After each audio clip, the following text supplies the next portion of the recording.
Friends, you never know who you'll touch in life. You never know how or when you'll have an impact or how important your example can be to someone else.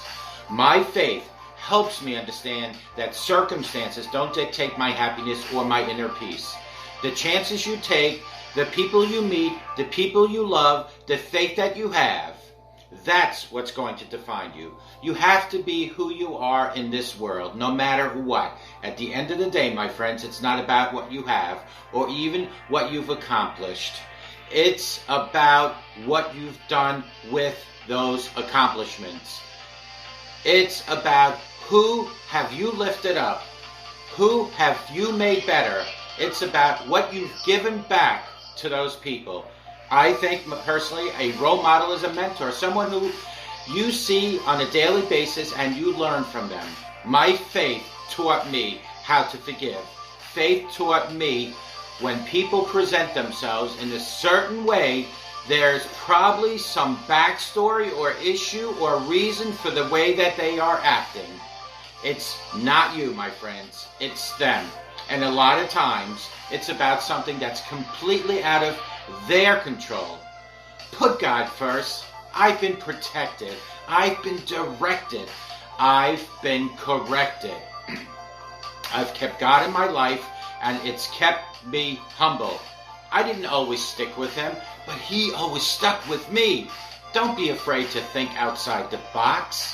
Don't be afraid to fail big, to dream big. But remember, dreams without goals are just dreams, and they ultimately fuel disappointment. And understand, to achieve these goals, you must apply discipline and consistency. You'll never see a U-Haul behind a hearse. It's not how much you have in life. It's about what you do with what you have. That's where the success is in helping others. Say thank you in advance for what's already yours. That's how I live my life. True desire in the heart for anything good is God's proof to you, sent beforehand to indicate that it's yours already. My advice is this, and it's simple.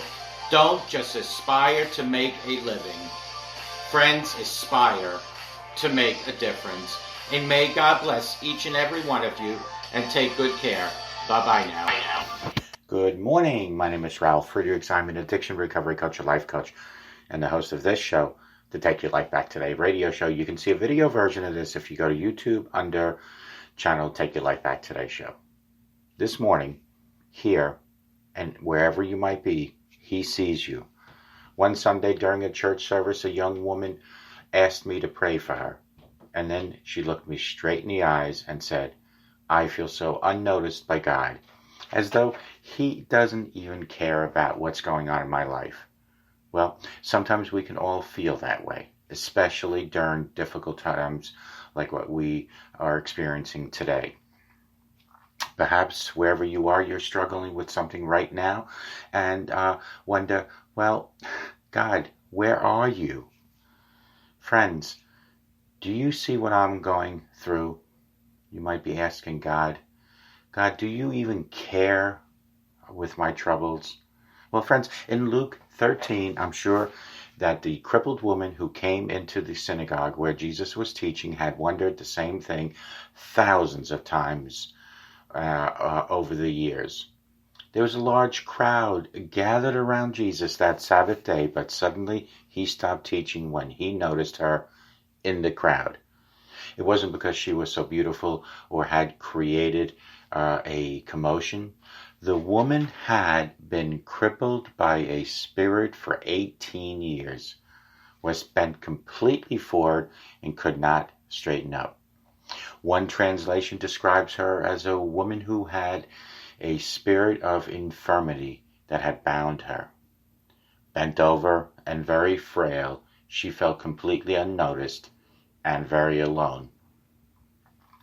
Others always avoided her, but the good news is that Jesus saw her and he knew all about her.